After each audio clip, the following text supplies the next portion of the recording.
Amados irmãos, que a graça e a paz de nosso Senhor Jesus Cristo esteja sobre a vida de todos nós. Mais uma vez estamos diante do Senhor para louvá-lo, para adorá-lo em espírito e em verdade. E estamos também mais uma vez reunidos de forma virtual para estudarmos a palavra do Senhor, para mais uma escola bíblica dominical, na qual nós estamos nos baseando no Breve Catecismo de Westminster. Estamos estudando o Breve Catecismo de Westminster em 13 lições. Hoje nós entramos na lição de número 7. A aula será ministrada pelo reverendo Carlos Alberto. E nesta manhã eu quero, quero compartilhar, Queremos compartilhar da palavra do Senhor com os amados irmãos numa breve reflexão. E essa breve reflexão nós queremos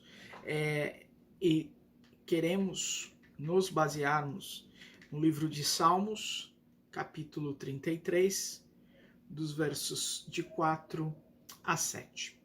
Antes de lermos a palavra do Senhor, gostaria de fazer uma oração inicial.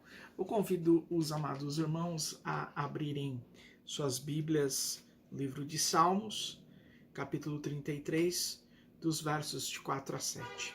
Oremos. Bondoso, grandioso Deus, obrigado por esse instante, o qual nós nos colocamos diante de Ti, para juntos, como igreja de Jesus Cristo, estudarmos e aprendermos a Tua palavra. Que o Teu Espírito Santo venha nos instruir neste momento de aprendizado, Pai, da Tua palavra.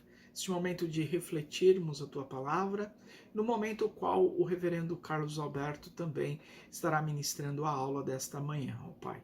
Esteja nos sustentando no nome do Teu Filho amado Jesus, o nosso Redentor. Amém.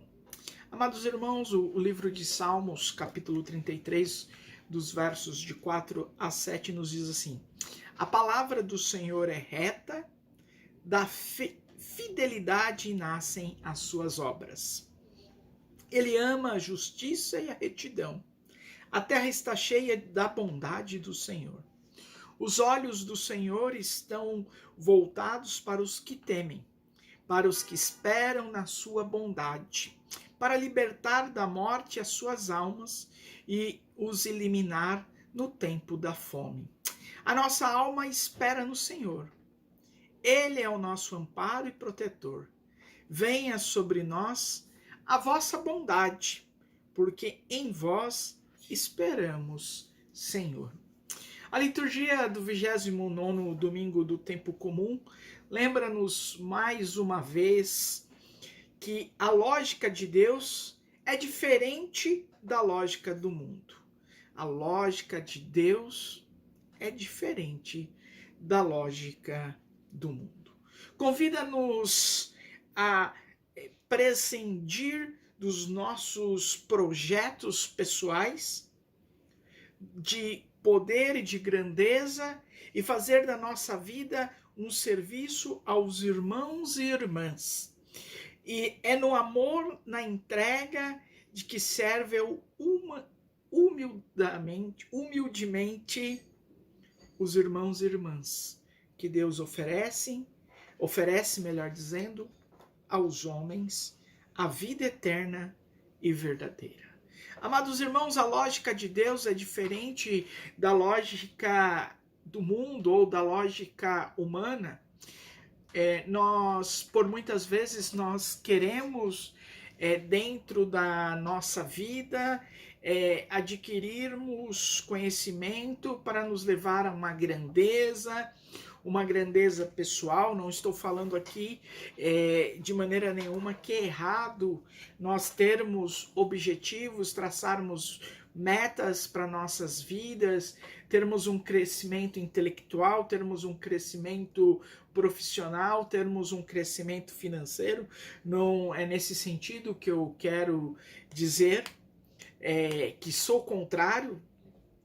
Na realidade, creio e acho que todos nós devemos termos os nossos objetivos, os nossos crescimentos individuais, mas contudo na nossa lógica cristã, nós não podemos não olharmos para aqueles que necessitam, para aqueles que estão passando por algum tipo de dificuldade, por aqueles que estão lutando nas suas mazelas. Nos últimos anos de 2020 e 2021, já estamos em outubro de 2021, nós temos vivenciado uma mudança no mundo de forma global. Uma mudança intensamente na humanidade. E, infelizmente, muitas vezes nós olhamos as pessoas ao invés, na lógica mundana, de ter uma visão de amor, uma visão de olhar ao próximo, uma visão de cuidado ao próximo, nessa lógica humana, mundana, as pessoas têm pensado e vivenciado o eu. Se fechado como se fosse um casulo e vivenciado apenas o seu eu. E nós cristãos devemos observar como o verso 4 nos diz: a palavra do Senhor é reta, da fidelidade nascem as suas obras. Ele ama a justiça e a retidão, e a terra está cheia da bondade do Senhor. Ao lermos o livro do profeta Isaías, no capítulo 53, versos 10º e 11º, o livro do profeta Isaías, o profeta, apresenta-nos a figura de um servo de Deus, insignificante e desprezado pelos homens, mas através do qual se revela a vida e a salvação em Deus. Lembramos-nos de que uma vida vivida na simplicidade, na humanidade, no sacrifício, na entrega e no dom de si mesmo, não é aos olhos de Deus uma vida maldita, perdida, fracassada, mas é uma vida fecundada e plenamente realizada que trará libertação e esperança ao mundo e aos homens. Muitas vezes o tido sucesso, que é o dinheiro no bolso, é poder fazer coisas grandiosas, e nós, ao olharmos essas pessoas, ao visualizarmos essas pessoas que têm sucesso, que diz que tem uma vida diferenciada das nossas, nós por muitas vezes nos sentimos frustrados, nos sentimos que não nos realizamos ou não realizamos nada, que nós não somos reconhecidos, mas Deus tem nos reconhecido. E se nós vermos a vida de muitos personagens bíblicos, de muitos homens e mulheres de Deus, aos olhos do mundo, da lógica mundana, eram pessoas fracassadas, mas contudo eram pessoas no âmbito de Deus, pessoas vitoriosas, vencedoras. Na carta aos Hebreus, capítulo 4, dos versos 14º ao 16º, fala-nos de um Deus que ama o homem com um amor sem limites, que por isso está disposto a assumir a fragilidade dos homens, a descer a seu nível, a partilhar a sua condição. Ele não se esconde atrás do seu poder, da sua onipotência, mas aceita descer ao encontro dos homens para lhes oferecer o seu amor. Quando nós analisamos e vemos à luz das Escrituras Sagradas, o nosso Deus é o único Deus em todas as histórias de deuses, em todas as histórias de deuses, ou melhor, mitologias de deuses. O nosso Deus é o único que nos ama de tal forma, como diz o Evangelho de João, capítulo 3, verso 16, de uma maneira totalmente diferente.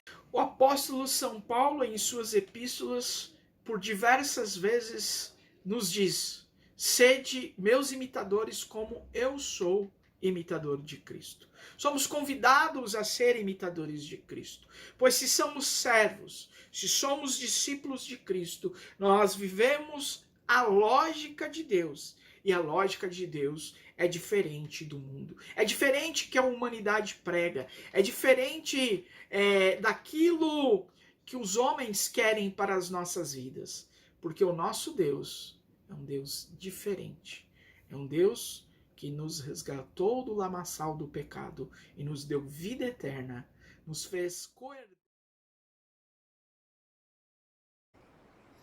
Bom dia, meus irmãos. Nós vamos começar a nossa escola dominical de hoje lendo Neemias, capítulo 9, o versículo 6, que nos diz: Só tu és Senhor, tu fizeste o céu dos céus, e todo o seu exército, a terra e tudo quanto nele há, os mares e tudo quanto há neles, e tu os preservas a todos com vida, e o exército dos céus te adora. Neemias capítulo 9, o versículo 6, e o nosso assunto de hoje, o nosso tema é muito interessante porque fala sobre a providência de Deus. Né? Nós dizemos sempre que cremos no Deus da providência. Mas o que é a providência de Deus? Essa é a 11ª pergunta do catecismo, né? Do breve catecismo, que pergunta quais são as obras da providência. E a resposta é: as obras da providência de Deus são a sua maneira muito santa, sábia e poderosa de preservar e governar todas as suas criaturas e todas as ações delas. Né? O primeiro ponto dessa doutrina dá conta de que Deus sustenta e preserva todas as suas criaturas. Né? Deus, meus irmãos, na sua sabedoria, no seu amor, não é? E na sua onipotência, ele nos criou e criou tudo o que existe. Qualquer coisa que você imaginar nesse mundo foi criado por Deus. E na sua força, no seu poder, na sua autoridade, ele também sustenta tudo aquilo ou toda a obra da sua criação. Né? Deus é aquele que sustenta e preserva, por consequência, todas as suas criaturas ou toda a obra da sua criação. Deus também, no seu poder, na força das suas mãos, ele governa todas as suas criaturas. Né? Tudo aquilo que é de Deus, Deus governa. Ele tem o controle de todas as coisas nas mãos dele. Por isso é comum para nós dizermos, né, que não cai um fio de cabelo da cabeça, não cai uma folha da árvore sem que seja da vontade de Deus, da vontade soberana de Deus. Né? Deus determina que as coisas aconteçam desse jeito e ele trabalha para que tudo aconteça do jeito que ele, Deus, determina. Né? Porque ele é o rei do universo, ele é o Senhor acima de todas as coisas. Nós cantamos muitas vezes isso, fazemos estas afirmações, mas temos às vezes uma dificuldade de lidar com isso, com um Deus que é soberano. Né? Nós vemos muitas vezes a imagem do Deus que é amor, do Deus que é paz e que é amor. Deus é amor, mas Deus também é justiça. Né? Acima de tudo, ele é justiça. E na sua justiça, Deus opera e realiza o melhor por nós e pela nossa vida. A respeito de Deus, né, nós podemos dizer também que a providência de Deus, né, a respeito da providência de Deus, a diferença que há entre a providência de Deus e a liberdade do homem, ou aquilo que nós entendemos por livre-arbítrio. Meus irmãos, com o pecado, com a queda do homem lá em Adão, isso é muito importante a gente entender, né? O homem perdeu a capacidade de fazer boas escolhas. O pecado entrou no coração do homem, né? E com essa entrada do pecado no coração do homem, o homem perdeu a capacidade de fazer boas escolhas, de maneira que Deus direciona algumas das vontades dos homens, né? Por exemplo, Deus usa o recurso da graça para direcionar o homem à salvação. Quando eu digo algumas, me entendam, por favor, eu vou explicar, né? E aí esse é o primeiro ponto e o mais importante de todos. O homem por si só, ele não tem a capacidade que ele perdeu lá na queda, ele perdeu a capacidade de optar pela salvação. De maneira assim que a nossa adesão, a nossa aceitação do evangelho, ela é consequência de uma determinação de Deus. E Deus usa o recurso da sua graça para tocar o nosso coração e nos levar a essa compreensão da necessidade que temos da salvação. Porque o homem por si só, ele não é capaz de buscar a salvação, de desejar a salvação. O homem apenas pode desejar a salvação se isso acontecer a partir de uma ação do Espírito Santo por intermédio da graça de Deus. Porque essa capacidade de escolher, por exemplo, a salvação, o homem não tem mais, né? O homem vive o que Calvino chama de depravação total, né? O mundo jaz do maligno, o mundo jaz depravado. O coração do homem não encontra em si a capacidade de desejar as coisas de Deus, né? Então, quando nós oramos pela conversão de alguém, nós oramos pela salvação de uma vida, o que nós estamos fazendo de verdade?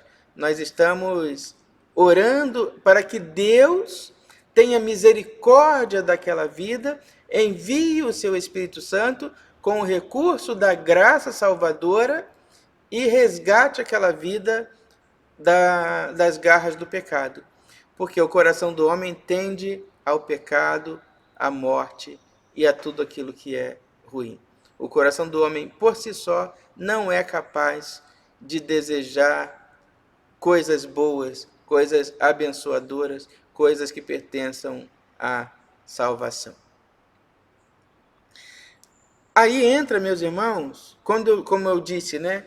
Existem algumas coisas uma parte, vamos dizer assim, da vontade de Deus, da vontade do homem, dos desejos do coração do homem, que são direcionados por Deus. Existem outra parte desses desejos do coração do homem, que Deus lhe dá a liberdade. A esses chama-se de livre-arbítrio. Deus dá liberdade ao homem de fazer algumas escolhas. E às vezes são escolhas más, mas Deus dá ao homem essa capacidade. Aí nós vamos ver lá o que diz o texto do Deuteronômio. Eis que ponho diante de vós para que escolhas o bem ou o mal, o certo e o errado, a morte e a vida. E aí Deus conclui, escolhe, pois, a vida para que vivas. Ou seja, esse é o meu conselho para você. A minha recomendação é que você escolha a vida, mas eu te dou a liberdade de escolher. Quando nós pensamos lá, por exemplo, em José, era o homem que Deus queria usar entre os 12 filhos de Jacó.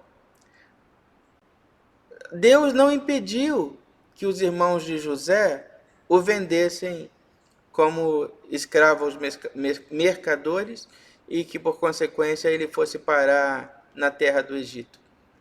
Deus deu a eles, aos irmãos de José, a liberdade de decidirem vender José, por exemplo. Eles tiveram essa liberdade.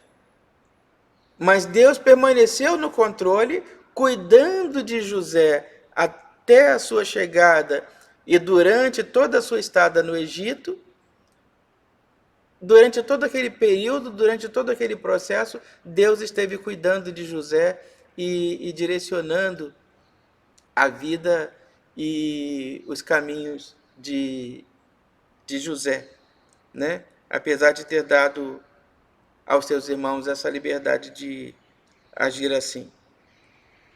Os judeus também agiram com liberdade dada por Deus, né? Quando os mesmos que clamaram a Jesus com os gritos de Hosana são os mesmos que vão olhar para Jesus, ou melhor, olhar para Pilatos e com relação a Jesus dizer: crucifica-o, crucifica-o, né? Então existe esse agir de Deus na vida do ser humano. Deus dá essa liberdade, e esta liberdade é que nós entendemos então por livre arbítrio, né? Também, né? Qual é o valor da doutrina da providência de Deus? A doutrina da providência de Deus, ela corrige duas falsas doutrinas, ou duas doutrinas erradas, que é a doutrina panteísta e a doutrina deísta, né? O que é a doutrina panteísta? O panteísmo confunde Deus com o mundo, ou seja, Deus é tudo que está no mundo. Aquela frase que a gente ouve muitas vezes, né? Deus para mim é a natureza.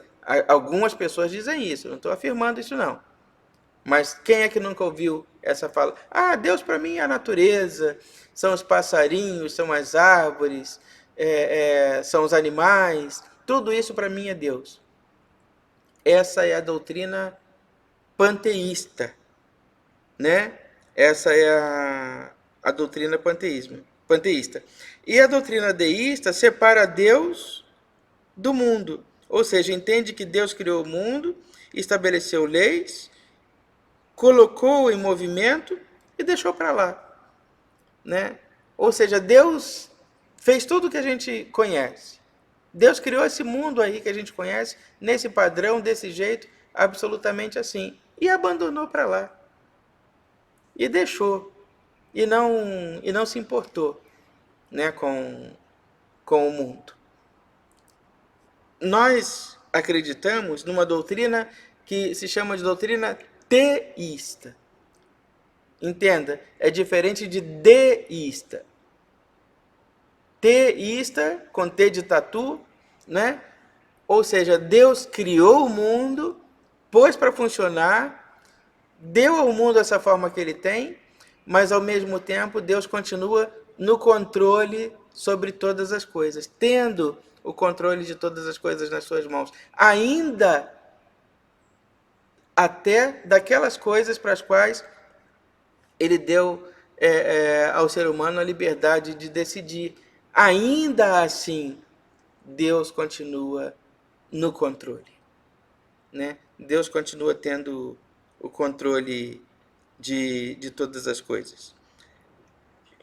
Então, um outro valor, né, da doutrina da providência de Deus. Significa que Deus cuida de todos os assuntos que nos dizem respeito. Ou seja, Deus, o que eu acabei de dizer, ele tem o controle de todas as coisas nas mãos dele. Nós não estamos, como nós dizemos comumente, entregues à sorte, expostos a toda e qualquer tipo de doutrina. Nós não estamos expostos a isso. Nós estamos, ou a nossa vida e tudo que gira em torno dela está sob o mais rigoroso controle de Deus, né? Outra questão, né? A doutrina da providência de Deus também traz segurança para as nossas vidas, né? E de que maneira ela traz segurança para a nossa vida?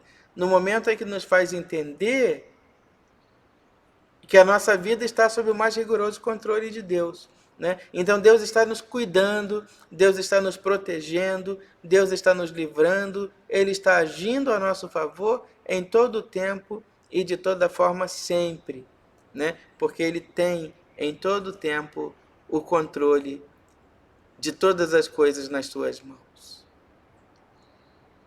Também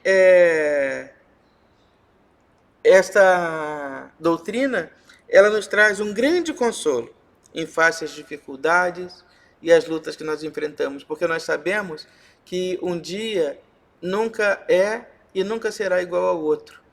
O sofrimento de hoje pode ser um prelúdio ou anteceder uma bênção que virá amanhã, né? Um cuidado especial de Deus. É Deus cuidando de nós em todo o tempo, Deus nos livrando em todo o tempo, Deus nos protegendo em todo o tempo, Deus cuidando de nós em todo o tempo, né? Então o nosso coração se sente confortado, consolado de saber que Deus está cuidando de nós em todo momento, né? Então essa doutrina da providência nos diz isso, né? Deus está sempre providenciando, Deus é providente, está sempre cuidando de nós e providenciando um melhor para a nossa vida.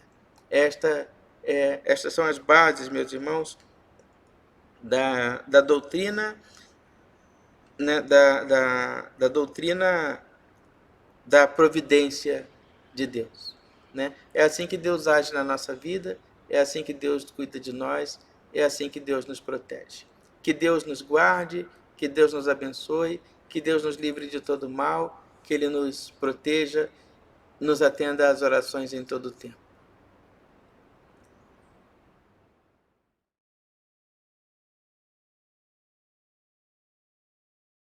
Irmãos, após esta excelente e abençoada aula de escola dominical, nós partimos para o encerramento da nossa escola bíblica nesta manhã. Quero convidá-los, os irmãos, mais uma vez a orarmos, a intercedermos pela nossa igreja, pela liderança da nossa igreja, pelos nossos irmãos, ó Pai. Oremos, amados irmãos.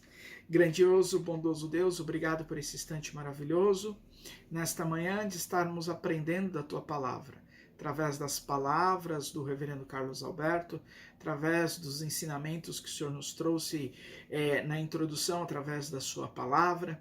Nesse instante, ó Pai, nós intercedemos pela Igreja Presbiteriana Unida do Brasil, pelas igrejas reformadas no mundo todo, que completa esse mês, o mês da reforma, mais um ano de igreja reformada sempre se reformando. Pedimos pela nossa igreja nacional, a IPU, pedimos pela nossa igreja local, pelos nossos irmãos, aqueles irmãos que estão passando por necessidades, dificuldades, que o Senhor possa estar os abençoando, Pai.